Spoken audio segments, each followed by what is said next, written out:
tal amigos? Nuevamente en el curso de técnicas de estudio e investigación. Hoy estaremos tocando el tema de entornos del aprendizaje. Uno de los aspectos que nosotros tenemos que tener en cuenta es justamente este tema, ya que a veces pensamos que el estudio no tiene que ver nada con algunos aspectos ambientales, que el estudio no tiene que ver nada con los hábitos, no tiene que ver nada con algunos elementos distractores que pueden existir, sea en el lugar, en la casa, o sea en el lugar donde trabaja, o en la misma universidad. Existen muchos factores que intervienen en el proceso de aprendizaje. Es por eso que nosotros vamos a ver en este momento justamente cuáles son esos entornos, ¿no? Y qué aspectos tenemos que tener en cuenta de esos entornos. Pero para empezar, no podemos dejar de hablar de un tema muy importante y que tiene relación mucho con los entornos. Estamos refiriéndonos a los hábitos de estudio. ¿Y qué son los hábitos de estudio? Veamos. Primeramente, los hábitos son conductas automáticas integradas en patrones más complejos que las personas realizan a diario. Un hábito es capaz de apoyar o interferir en un desempeño. Miren, fíjense, qué interesante. Número uno, un hábito entonces son conductas automáticas, es decir, que los hábitos muchas veces surgen de una manera espontánea, aún en forma inconsciente, y se dan, ¿no? Usted nunca planificó hacer, pero el hábito muchas veces, el mismo hecho de ser automática, nos hace hacer cosas. Y que estos hábitos obviamente tienen patrones, y que estos patrones, como dice aquí, pueden apoyar o interferir un proceso. En este caso, un hábito puede interferir en su proceso de aprendizaje, como también algunos pueden apoyar, ¿no? Existen muchos buenos hábitos, o sea, existen buenos hábitos y malos hábitos. Sería bueno entonces identificar cuáles son los buenos hábitos que usted tiene y cuáles son los malos hábitos. Recuerde algo más también en esta parte, los hábitos no es algo con el que usted ha nacido, los hábitos son adquiridos. En ese sentido, si son adquiridos, son flexibles y pueden ser modificados. Entonces, al ser modificados, usted puede cambiar los hábitos. Y para ello tenemos que tomar decisiones trascendentales a veces, porque un hábito que ha sido formado en muchos años, ¿no? Imagínense, volver a reestructurar un hábito implica decisión, implica cambio, implica realizar algunas actividades que me permitan mejorar mis hábitos de estudio. ¿Sabes estudiar efectivamente? Sería bueno hacerte esa pregunta, ¿sí o no? ¿No? Si sabes estudiar efectivamente, entonces tendrás éxito, pero si no sabes estudiar efectivamente, lo más probable es que tú en el proceso de aprendizaje tengas dificultades. No vas a poder entender muchas cosas, vas a tener dificultades en la realización de los trabajos y las tareas, porque no corroboran, no contribuyen los hábitos a poder permitirte aprender en forma ideal. Los estilos de aprendizaje. Miren ustedes. Las personas, los individuos, no son iguales en cuanto a los estudios. Cada individuo tiene estilos de aprendizaje o formas de aprendizaje. Entre esos estilos, algunos son visuales, por ejemplo. Como dice allí, prefiere usar retratos, imágenes, entendimiento espacial. A veces algunos tienen esas preferencias de que todo sea en forma objetiva a través de gráficos, retratos, imágenes, y se le hace más fácil al individuo aprender de esa manera. Pero para otros, la forma más de aprendizaje es a través del aural, que prefiere usar sonidos y música. Por ejemplo, yo conozco a muchos estudiantes que cuando están estudiando ponen una música suave, acompañando en el proceso de la lectura, ¿no? Entonces, son diferentes formas. Verbal, prefieres usar palabras, escrita, hablada, nos gusta escuchar, a algunos nos gusta escuchar las exposiciones, tomar notas en forma directa, buscar la información en forma directa, de la fuente directa, entonces, y nos gusta, ¿no? Escrita o hablada. Física, prefiere usar tu cuerpo, las manos, el sentido del tacto, ¿no? Lo físico entonces tiene que ver con la percepción percepción de algo, de un cuerpo, del contacto concreto de la información. Lógica, prefiere usar, como su nombre dice, ¿no? Usar la lógica, los razonamientos y sistemas, ¿no? Esto tal vez es una forma profunda de ver las cosas, pero no todos hacemos el uso de esto porque implica un proceso y tiene mucha relación esto con el pensamiento crítico que vimos en la clase anterior. Entonces, la lógica es muy importante, el aprendizaje por razonamientos, pero esa es una forma que tienen las personas de aprender. En lo social, por ejemplo, un estilo de aprendizaje social. Prefiere aprender en grupos y con otras personas, ¿no? Es importante esto, ¿no? El poder trabajar en forma agrupada con individuos para poder escuchar diferentes ideas y concretizar un aprendizaje. A algunos les gusta aprender de esa manera. Y el solitario. Pero también encontramos a otras personas que prefieren trabajar solos el trabajo. En el aula tuve la oportunidad de ver a muchos jóvenes que no se integran al grupo y dicen, ¿y por qué no lo haces con el grupo? No, es que yo prefiero trabajar solo porque solo lo hago mejor, ¿no? Bueno, esto es por un lado muy bueno desde el punto de vista que él se concretiza, pero por el lado del lado de la sociabilización también tendría algunos, diríamos, aspectos no tan positivos, ¿no?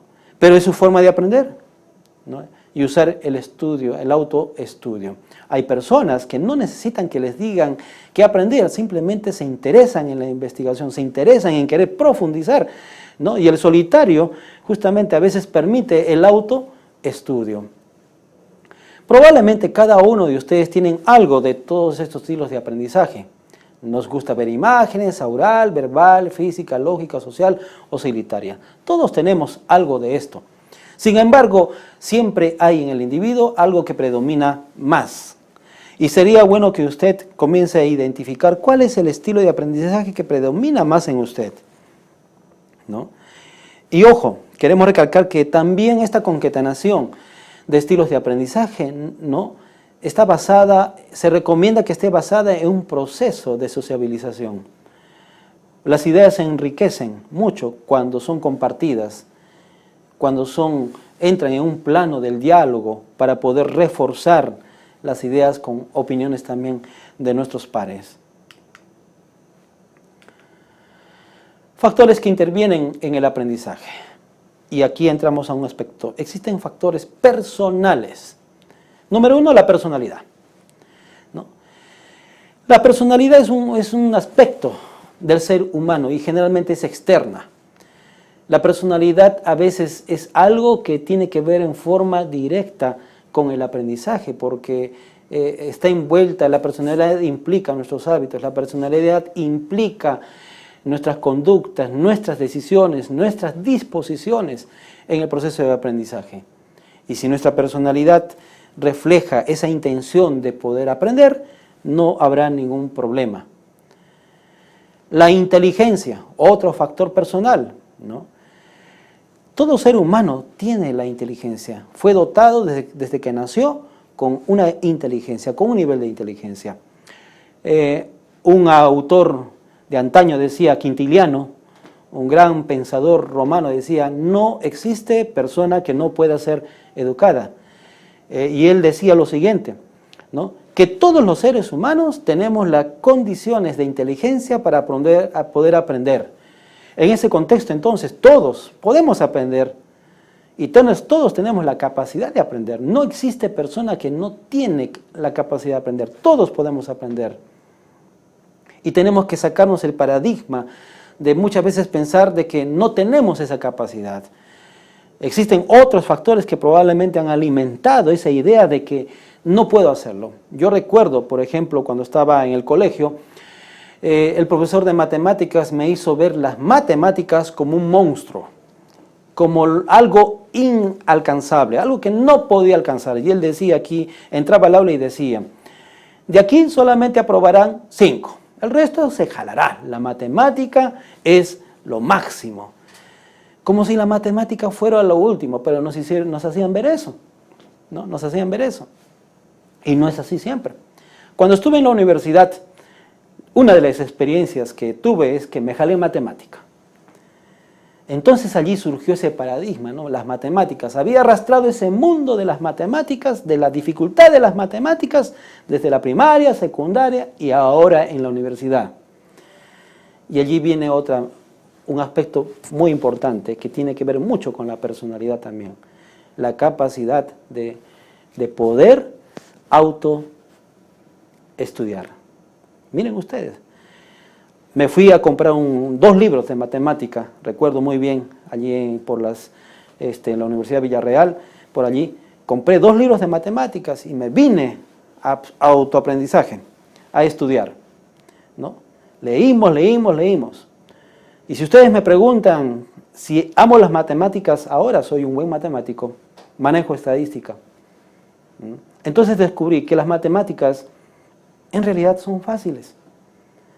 Pero hubo factores que desde la niñez, ¿no? Algunos maestros, factores externos, que nos hicieron ver que las matemáticas no son difíciles. Y en realidad no hay nada difícil.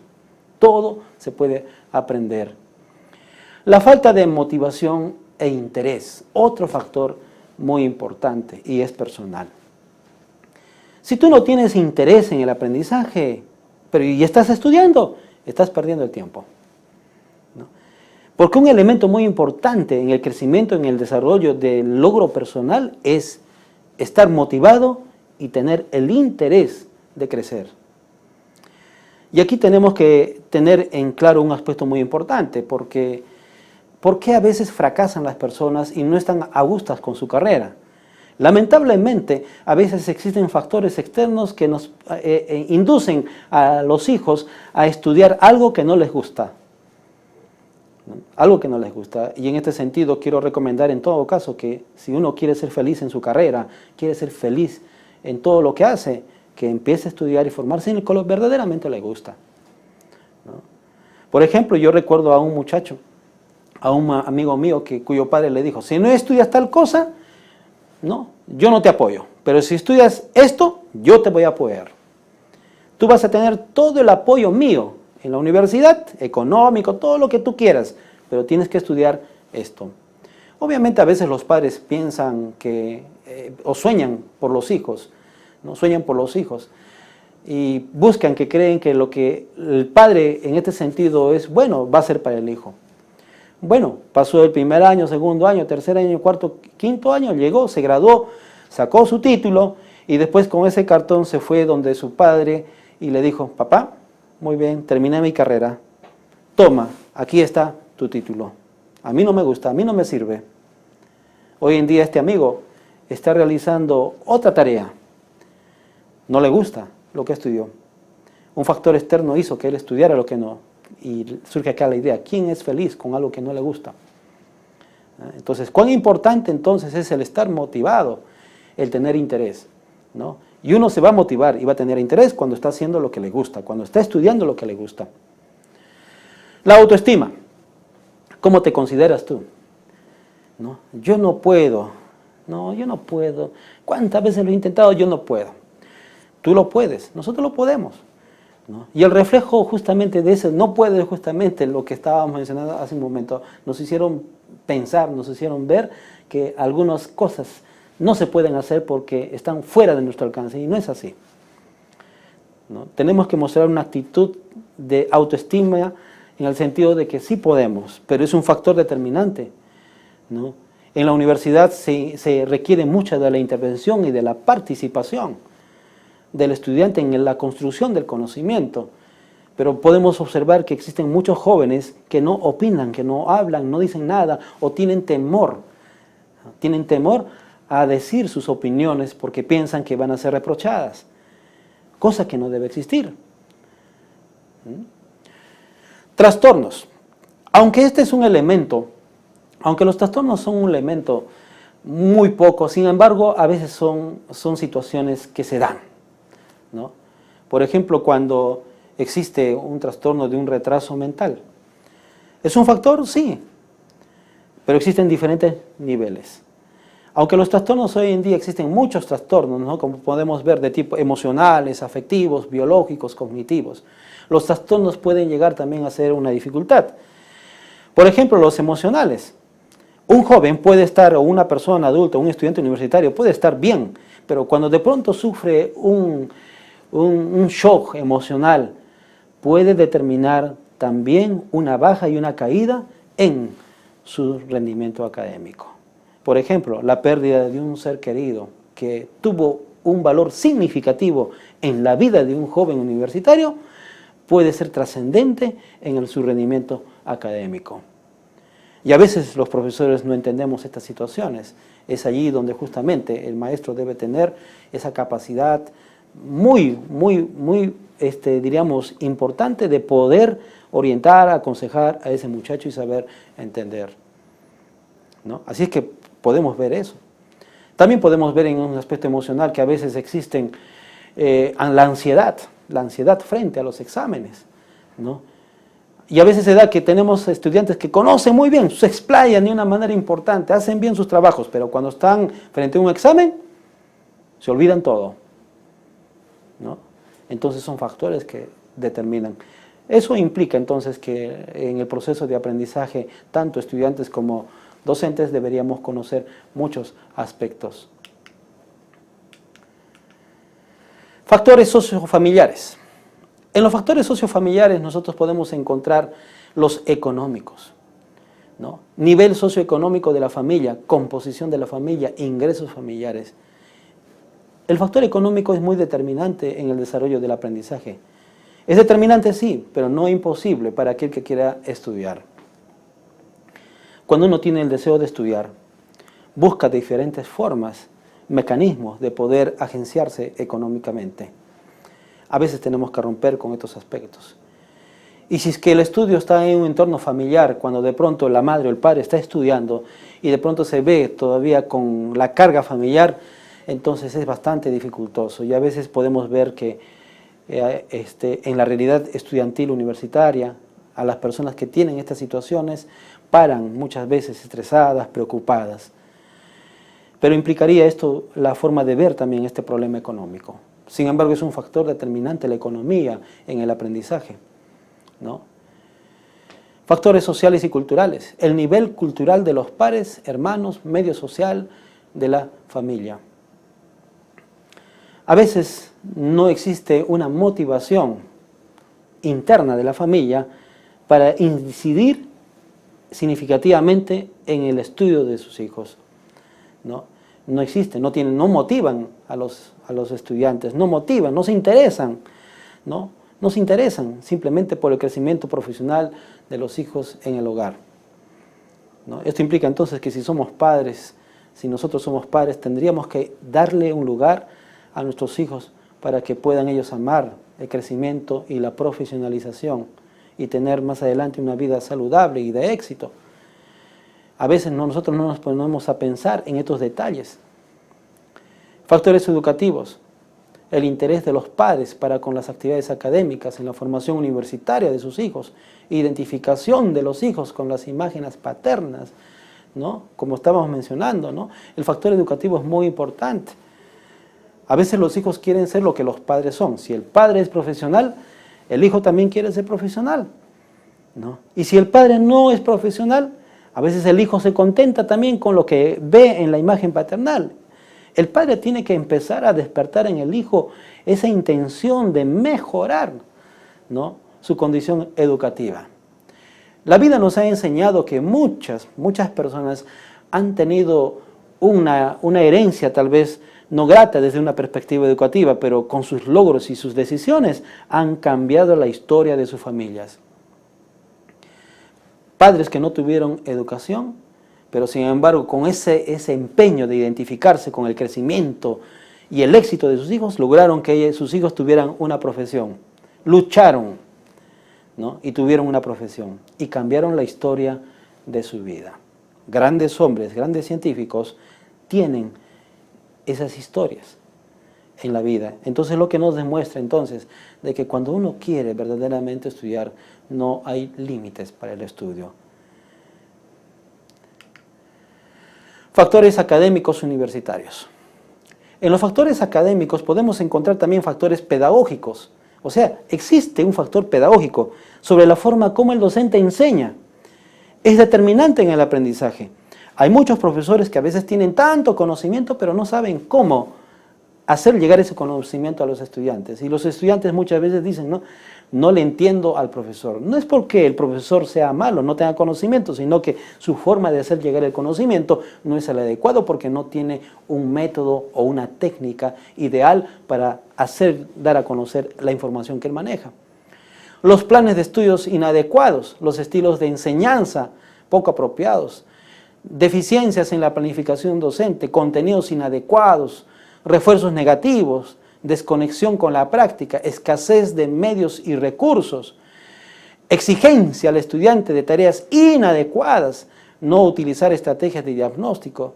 Fíjense, existen todos estos factores que pueden también menguar en las intenciones de aprendizaje del estudiante, ¿no? Cosas que son muy importantes, pero tenemos que tener en cuenta que en el entorno del aprendizaje estos son significativos. Factores organizativos o institucionales, la ausencia de equipos en la universidad, excesivo número de alumnos por aula, inestabilidad del claustro, tipo de centro y ubicación. También genera situaciones, como ustedes pueden ver. Factores relacionados con el profesor, características personales del docente. En el aprendizaje a veces nosotros nos encontramos con diferentes tipos de docentes. Algunos docentes bien abiertos, otros no bien abiertos. O sea, simplemente no nos interesan, pero son determinantes en el aprendizaje. Y aquí ustedes, estimados estudiantes, van a encontrarse con diferentes tipos de maestros. Algunos son abiertos a la comunicación, ¿no? Nos permiten el intercambio. Otros más cerrados. Otros son bien esquematizados. Pero en fin, es un factor determinante también en el resultado de mi aprendizaje, ¿no? Pero frente a estas situaciones, aquí debe primar la actitud tuya como estudiante, porque en un mundo en el cual estamos debemos acostumbrarnos a vivir con todo tipo de personas y con todo tipo de reacciones y saber muchas veces lidiar con diferentes actitudes y formas de enseñanza, ¿no? Entonces, prima mucho tu valor como persona, tu autoestima y también tus intenciones y tus ideales y las diferentes estrategias que tú tienes que utilizar para salir exitoso. Como ustedes pueden ver entonces, ¿no? La presencia del profesor también es muy importante. Otros factores. El medio ambiente para el trabajo intelectual. ¿Cómo es tu lugar donde estudias en casa, por ejemplo, ¿no? ¿Estudias en la cama? ¿Estudias con el televisor? ¿Estudias con la música, una música que no te permite la concentración? ¿Cómo estudias? Todos esos factores son determinantes en el aprendizaje. Y lo ideal sería que para el proceso de aprendizaje en casa tú tengas un espacio adecuado para el estudio, donde no te permita la existencia de distractores, porque a veces los distractores también interfieren en el proceso de aprendizaje. Lo ideal es eso. La cama, por ejemplo. Muchos acostumbran ir a la cama. No, voy a ir a la cama, hace mucho frío, en fin, o tener la comodidad. Y a veces la cama invita al descanso, ¿no? Y mientras están estudiando, muchos estudian bien, profundo durmiendo. Pero no es el ideal, no es el lugar ideal. La cama fue diseñada para un descanso físico, para un descanso biológico, pero menos para estudiar. Sería bueno entonces acondicionar un lugar ideal en su habitación, en su casa, para realizar su estudio. Allí estamos hablando de lugares de estudios. Y también establecer su horario. Uno de los aspectos muy importantes es justamente esto. No estamos acostumbrados a sistematizar nuestro estudio, ¿no? Y como no tenemos un sistema ordenado de estudio, agarramos como sea, las formas como sea, el tiempo nos falta, y al final de cuentas, nosotros mismos nos generamos una situación de estrés en el proceso de aprendizaje. Construya usted su horario para optimizar todo el tiempo que usted tenga. Construya el horario en función a todas las actividades asignadas, tareas, en fin, actividades. Y en este horario debe estar contemplado también la parte recreativa para usted. O sea, no todo es estudio. Debe haber un momento para la recreación. No todo es estudio, no todo es trabajo. Un momento para el estudio, un momento para la recreación. Y más a usted, mi estimado amigo, estudiante del Provesat. Muchos de ustedes tienen familias, hogares. Ese horario también debe contemplar un espacio para sus hijos, un espacio para la familia. Y solo así vamos a poder conservar, hacer una fusión entre el estudio, el ambiente de estudio y mi familia. Hagamos que nuestro estudio tenga esos elementos muy importantes. Hagamos del estudio algo grato para nuestras vidas. No una preocupación, no un estrés, sino algo grato. ¿Y quién nos va a facilitar lograr eso? Es justamente el horario que nosotros vamos a diseñar. ¿Cuán importante es establecer un horario de estudios? Bien, estimados amigos, hemos podido ver entonces algunos aspectos importantes respecto a los entornos de aprendizaje. Hemos podido ver que existen muchos estilos de aprendizaje. Hemos podido observar también que los hábitos son determinantes también en el aprendizaje. Hemos podido también ver que en el proceso de aprendizaje existen muchos factores que determinan e influyen en los resultados de aprendizaje. Pero quiero decirte, mi estimado amigo, que si tú tienes la intención de tener una carrera, no hay cosa imposible. Todos estos factores quedarán en un segundo plano, aun cuando tengan incidencia en un proceso, pero si tú estás bien definido, bien decidido de estudiar, amas lo que estás estudiando, entonces harás todo lo posible o lo imposible para poder lograr tus sueños. Pero para poder lograr tus sueños, ya hemos establecido, diseña tu horario, y ese horario que contemple lo que más amas. ¿Y qué es lo que más amas? Tu familia, Dios, tus estudios. No olvides eso. Estudiar es el acto de aprender. Estudiar es el acto de lograr un sueño profesional, sin descuidar la familia, sin descuidar a Dios y sin descuidarte tú. Que Dios te bendiga. Muchas gracias y nos vemos hasta otro momento.